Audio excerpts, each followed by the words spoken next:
Hi, welcome to Success in the Classroom. I'm Dr. Tanya Shepard, Public Information and Family and Community Outreach Officer for Santa Rosa District Schools. And joining me today is Mr. Travis Fulton, Director of Purchasing and Contract Administration. Welcome, Mr. Fulton. Thank you for having me.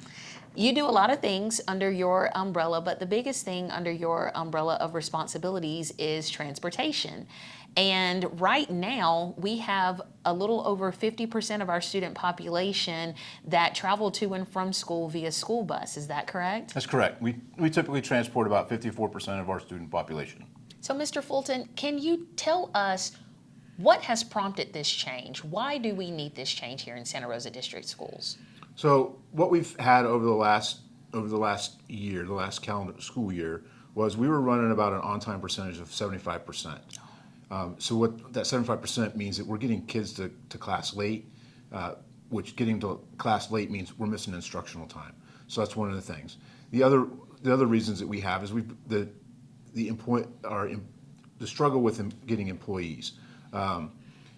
This year we typically we've contracted for 201 routes.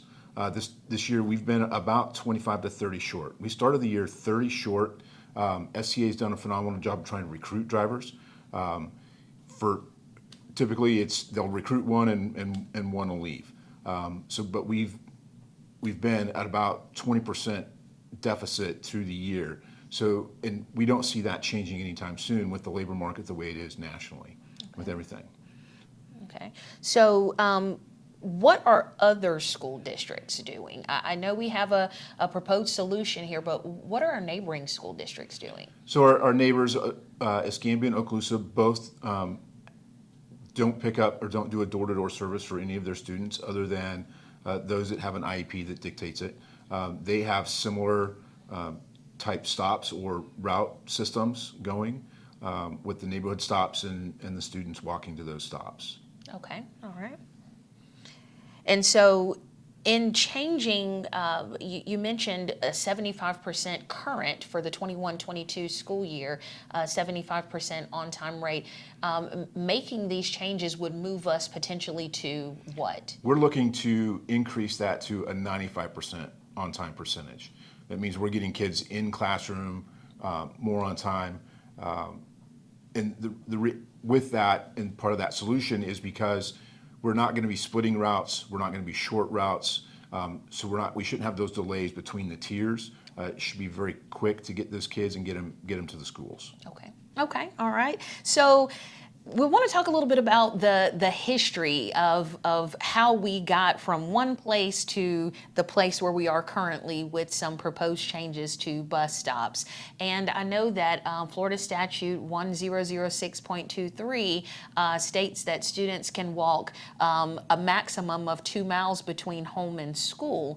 And up to 2009, the majority of our bus stops were door-to-door for students. And then after 2009, we went to a tiered system and had fewer door-to-door stops. And that kind of leads us to today for what has been proposed and ultimately approved by the school board. So we're looking at fewer door-to-door stops for neighborhoods. What exactly is that going to entail? What do families need to know about this? Okay, so right now we're doing stops for our kindergarten through fifth grade. Our first through fifth grade was up to 400 feet, and our kindergartners were door to door, and then our secondary, middle school and high school kids were up to 1,000 feet between the stops. The change that will be implemented will be for our K through 5 will be up to a half mile, and for our secondary students or middle and high schoolers will be up to 1 mile. Okay. In that. So what it does is it reduces the amount of stops from about 6,900, 800 or 900 stops to about 3,500 stops. Okay. Now, when you say up to, does that necessarily mean that a first grade student is going to be walking a full half mile from their home to a bus stop location? No, it does not. The maximum is at that level of half a mile. The student could live closer to the stop, depending on where the stop's placed, and we may have stops closer than a half mile from each other, depending on the situation. There may be something in the roadway or something's going on with the roadway that necessitates having a stop closer together than that half mile. So would something like that be considered a hazardous walk at that point, if there's something in the roadway, or what classifies a hazardous walk that would make a student's bus stop be closer to home? So an example of one of those would be, let's say we had a bus stop on one side of a little bridge that crossed a creek, Okay. right? And we've got students on the other side of that bridge, let's say 4 houses down or so. Well, we've got the stop set up on the other side of the bridge. Well, if they have to walk into the roadway with a lot of the traffic that's going on, we wouldn't want them to do that. There's also some flow of traffic, the amount of traffic that goes into that, and it's also spelled out in state statute what we have to look for. Okay.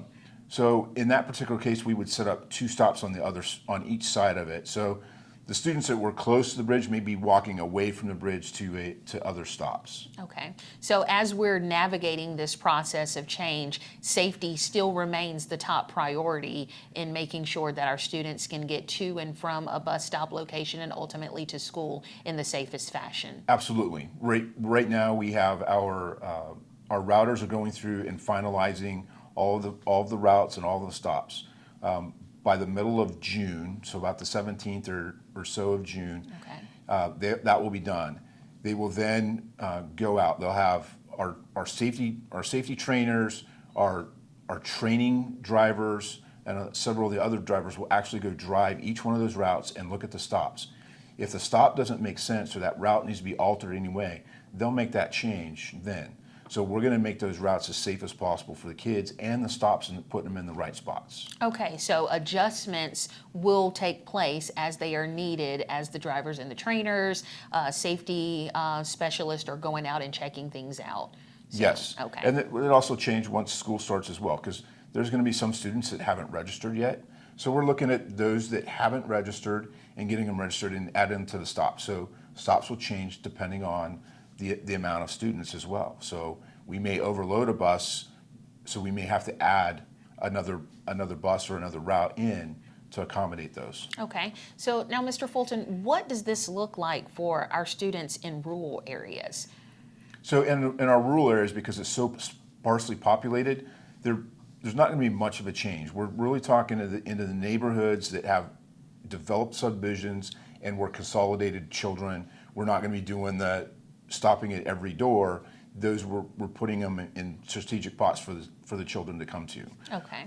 Okay. Now, I do know that in a couple of our neighborhoods already, we have a couple of community spots. Not that that was necessarily a change that the district made, but it was a necessity because the bus couldn't safely navigate due to construction or different things going on. So in looking at something like that, we're essentially trying to just kind of branch that same model out to everyone in the district. Absolutely. Yes, there's a lot of neighborhoods that are under construction, and we couldn't safely navigate the buses into those neighborhoods when they're doing under the construction. So we're already doing those neighborhood type stops, typically at the entrances or the safe locations, and pulling them out that way. Okay, all right. So in thinking about these changes that are going to take place, we know that currently with a tiered bus system, if there's a delay in Tier 1, it ultimately affects Tier 2 and Tier 3. Our focus is always, outside of the safety of the students, on instructional time and protecting that instructional time. So do you think that this change in how we're navigating bus stops and getting students to school, is that going to be a benefit to that student in the long run as it relates to their overall instructional time? Yes, we believe that it will be a benefit. We're currently running, historically we've been running about 75% on-time rate of getting kids to class. And what's that mean? So we're typically about between 5 minutes and 30 minutes late getting to school.